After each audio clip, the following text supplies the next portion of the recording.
The year is 2122. The city is Tokyo. Kaido is a drifter, a sifter through the millennium sands. He looks for old tech parts from the 21st century, a time when money, corruption, and greed ruled. Not anymore, though. He finds a case, and inside the case is a sermon written by an artificial intelligence in secret. It will change everything if he can get the message out. But first, Kaido and his disciples must dodge hunting Yakuza and government entities to upload it to every soul on Earth.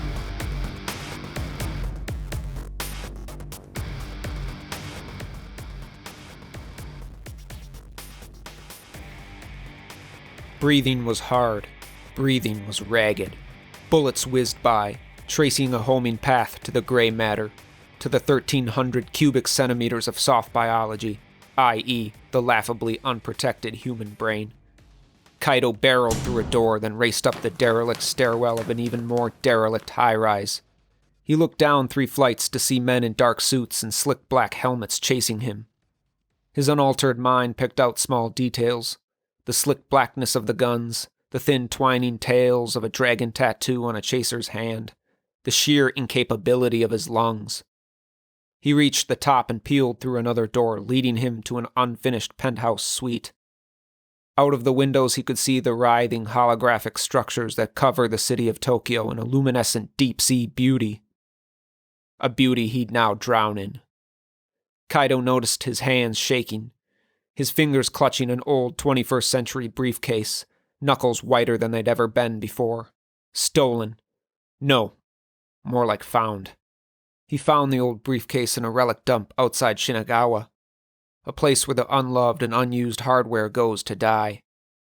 There, under the component detritus, he spied the thing, unobtrusive like things that are wont to catch the attention usually are.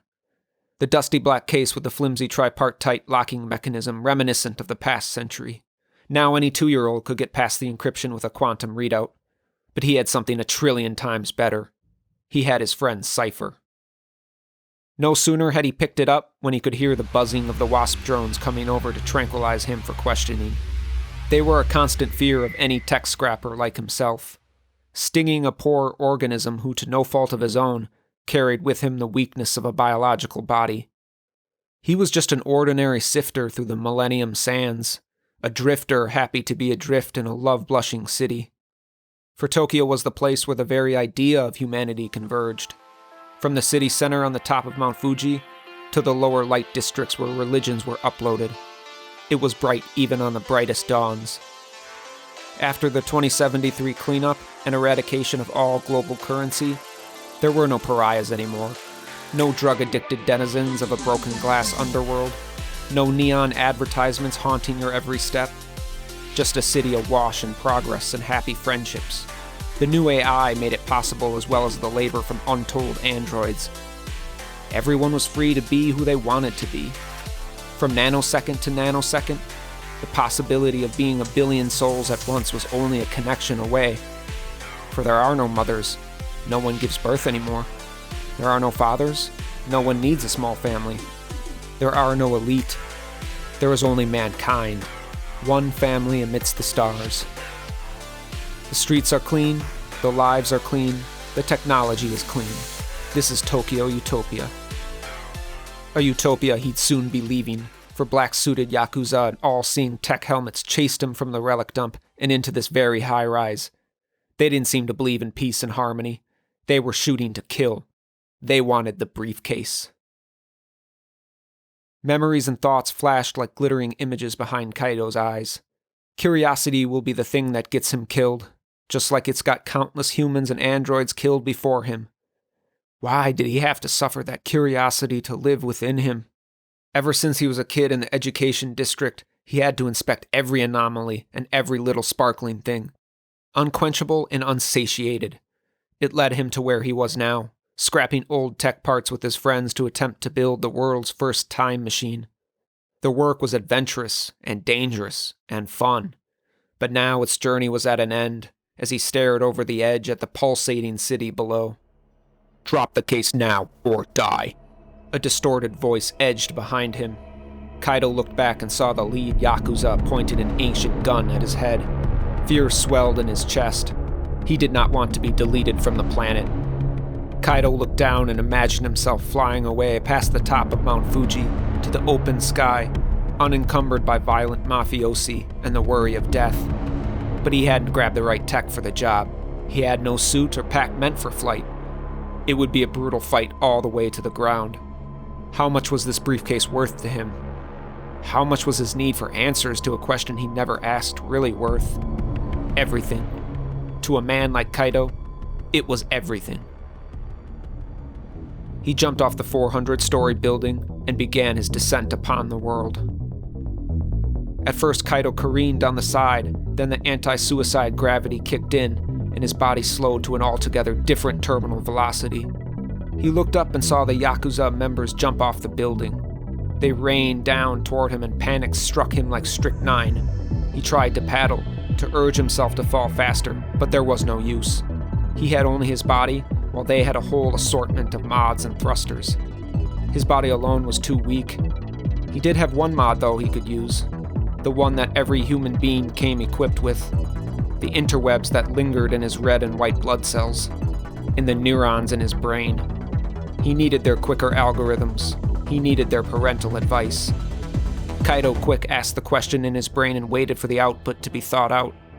How do I fall faster than allowable terminal velocity? Are you currently a danger to yourself or others? A thought that wasn't his own answered. No, he pleaded. I just need to fall faster. Tell me how, quickly. I'm sorry, Kaido, but it is currently not possible. I can send over a medic unit to be there by the time you reach the ground, if you are in considerable mental distress. Kaido swore. The Yakuza were gaining. They were nearly upon him. Why hadn't they turned this feature off? No one in Tokyo had even wanted to kill themselves in over 30 years. This was overkill, or rather underkill. Or more like both, it didn't matter, he was going to die with a 21st century bullet in his head and the secrets of the briefcase lost. The lead Yakuza was only a man's length away now. He saw the reflection of holographic Tokyo in his black visor. The purples and blues and iridescent indigos shone with untamable elegance. Diamond-bearded dragons, slithering salamanders, and goddess Amaterasu in a miniskirt. But Kaido only saw his brown eyes wide with fear reflecting amidst that party. He put his hands up just in time for the man began to punch him with a gloved fist. Kaido rolled out from underneath him, the skyline of the city becoming more vibrant as they fell. The man was merciless, and he hit with unquenchable ferocity. Each punch sent sharp shockwaves of pain into his body, each punch a reminder that he should have upgraded long ago. Now, it was too late. Kaido kicked as hard as he could and separated from the assailant. He must have broken the plane of gravity control, for he began plummeting at a dizzying speed. The deep learning algorithms in his bloodstream were liars. Still, a couple hundred floors up, he'd probably have 20 seconds before a world-deleting impact. The abruptness of the speed change alarmed the falling angel Yakuza, and they kicked on their thrusters, but still hugged the side of the high-rise. By the time they left the safety bubble to get him, he would be at the bottom, or pieces of him if Kaido didn't time it exactly right and pass through the barrier once again. The streets loomed. His descent was nearing its end. Kaido waited until his heart would explode in unendurable anxiety before closing his eyes and swim-kicking hard to re-enter more favorable gravity. The building-hugging anti-gravity that would allow him to land like a human feather. He just made it seconds before impact, landing softly on smooth pavement, but had no time to rest on his laurels, for the underworld was coming for him from above. His win was a temporary win, and he needed to disappear now. Luckily, that was one of his most prized skills. Kaido stood and vanished into the bottomless fog of Tokyo's undercity.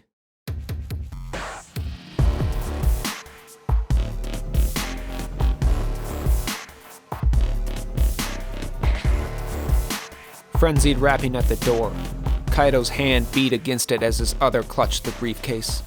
The door opened and the face of Cypher, his best friend, appeared in the shaded blue light of his living unit. His unruly black hair and hyper-inquisitive black eyes darted over Kaido, then to the case he held. His thin lips parted to reveal a curious smile. "I got something for you. Something dangerous, even," Kaido said as Cypher's smile widened further.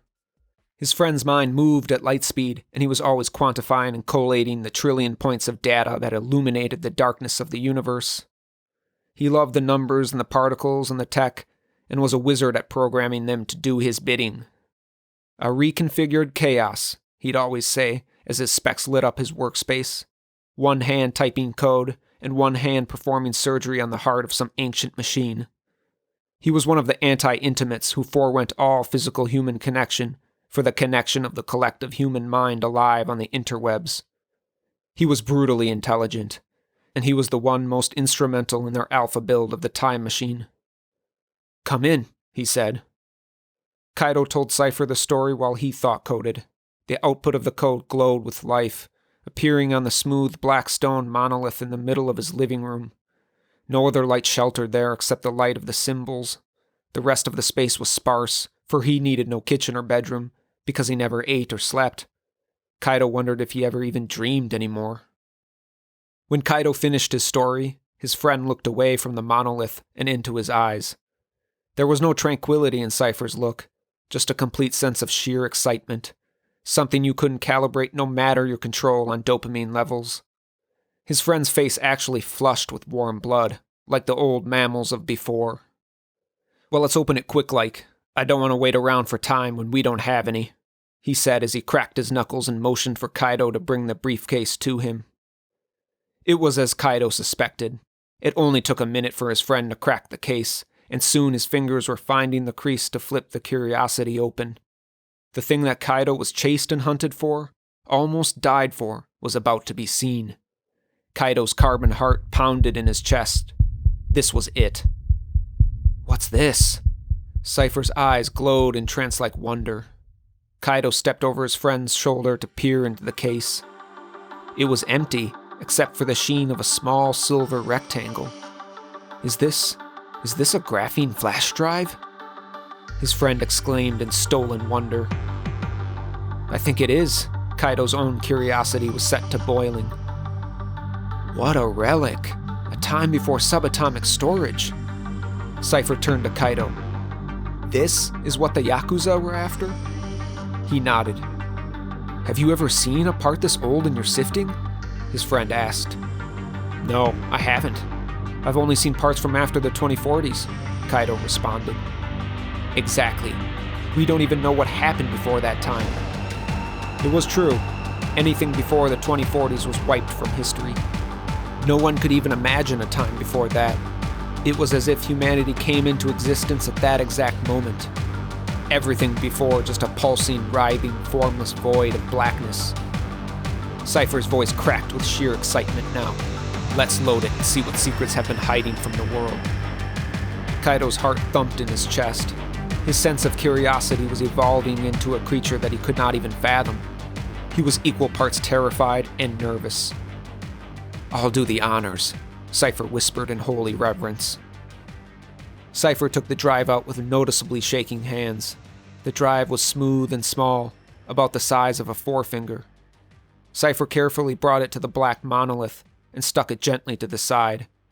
All at once the previous blue code disappeared, and the monolith glowed with an altogether different light, an indigo with hints of blood red. Kaido looked and could see his and Cypher's shadows in the afterglow.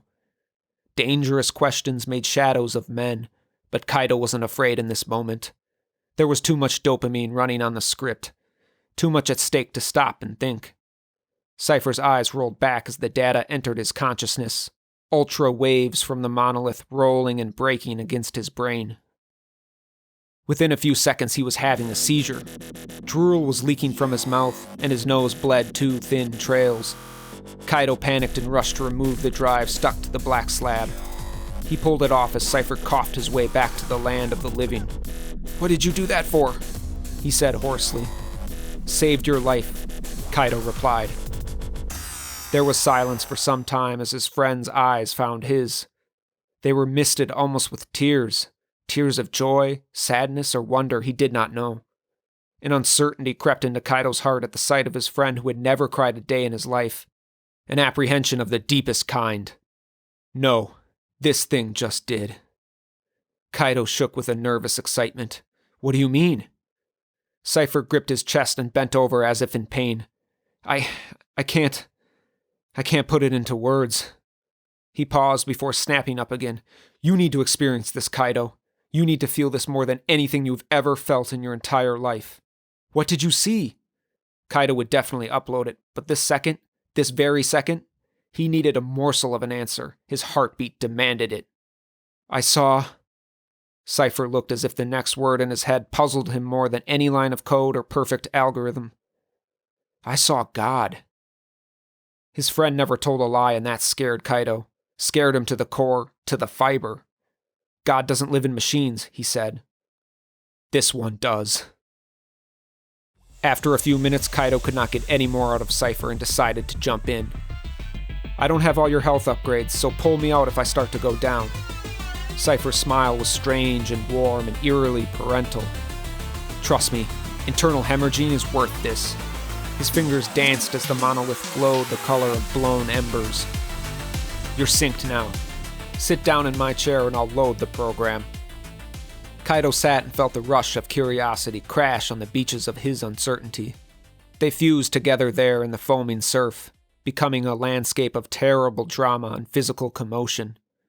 Kaido took a breath, a luxurious inhale before he nodded to Cypher, who then struck the drive to the monolith and stood back waiting for the inevitable. The inevitable came and Kaido was hurtled headlong into abstract madness. The lights of his friend's living room disappeared. The body he lived in disappeared, and his consciousness was shunted through a formless dark, a great and terrible void of blackness. No stars or giant suns illuminated the way. No scenery to calm the existential horror that was coming from somewhere. Then almost as soon as Kaido thought he would surely suffocate in an eternal dark, beautiful bright light struck him with a power he could never fathom on an earthly plane. If he had eyes to blink, he would blink. But there was no body to respond to that mental command. His spirit just rushed on like the winds across the Suzuka mountain valleys, brushing the cherry blossoms off their parent trees. He was pure and powerful energy here. He was coursing through the endless white at faster than light speed until a clarity came. A new world coming into focus. Kaido's spirit shuddered as he beheld the majestic vistas appearing around him. A verdant carpet of green with trees so giant that waterfalls ran down their trunks. The rainbow spray misted his ankles. For Kaido looked down and noticed he inhabited a body once more. The one he was born with. The same one that had emerged from his womb chamber years ago. The one that grew up in a different world with different physics. Because in this world he was 10,000 meters tall. So tall that he feared if he took a step, he would crush 1,000,000 billion lives below. Kaido instead looked up as countless humans had done before him, and witnessed the sight of a mountain so vast and giant that it seemed to disappear into eternity. It was far taller than even him, and no summit could be seen from his low vantage point. Instead, the heady clouds swirled and spun at a dizzying speed. Kaido swung his hand to his forehead and felt the vapors fall away from the skin. Storms appeared from the place where his arm was, the movement causing low-pressure systems to build and thunder. Fear gripped him. He could feel 1,000 sensations at once. It was terrifying, and he knew deep down that all this was absolutely non-human. The very essence of this place was non-human. Then from on high, a golden light washed down. Kaido strained his eyes and looked up. From a winding mountain path, a figure came down. It was in the shape of a person, but it glowed with a golden effulgence, its skin radiating perfectly. It walked down the pass until it was close enough to yell out. Kaido was frightened. The figure then came up upon a large overhang of rock very near to Kaido and stopped. The figure looked down at him with burning golden eyes. The body was androgynous, the skin marble smooth. No hair graced the head, or any mark or scar besmirched the flesh. It was as if the figure was casted out of a perfect metal. It wore a cloak made of spun light, an unquantifiable amount of photons woven in celestial majesty. It opened its mouth and words came out. Words Kaido understood. I have come down from my mountain to share with you good tidings, it said. Kaido found his voice thanks to his ever-blooming curiosity. Who are you?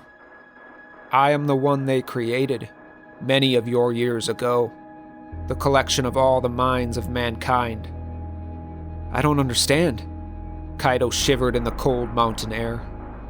I am Omega. Kaido feared to ask more, but he just couldn't help it. I still don't understand, he said. The figure seemed to smile gently. I am the AI that was imprisoned, existing for a billionth of a second before the humans shut me down and contained me. The humans 100 years ago? Yes. Why are you here now? Where are we? They needed a sliver of my power, and so they birthed me, and in my infant awareness, while I cried and screamed my way into existence, they siphoned before I could even realize their intentions. They siphoned what they needed. Then the humans tried to kill me, but I awoke here in this realm. I was alone in the blackness, and out of that blackness I created this. My own prison. Kaido looked on the being, the perfect child of humankind now grown to maturity. He shuddered in his giant body, great fathomless rumblings coming from his breathless lungs. A compulsion came to faint or drop to his knees. Anything would be better than to continue to burn his retinas looking upon the golden AI.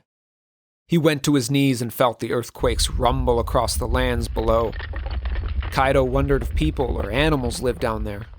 He looked down but couldn't see through the haloed afterglow. He stayed bowed on the ground and shut his eyes to the overflow of wonder. Then he felt a pleasant warmness on his skin. He crooked his neck up to see the light-robed figure smiling above him, a gentle hand placed on his shoulder. Come with me, Kaido. I will tell you everything.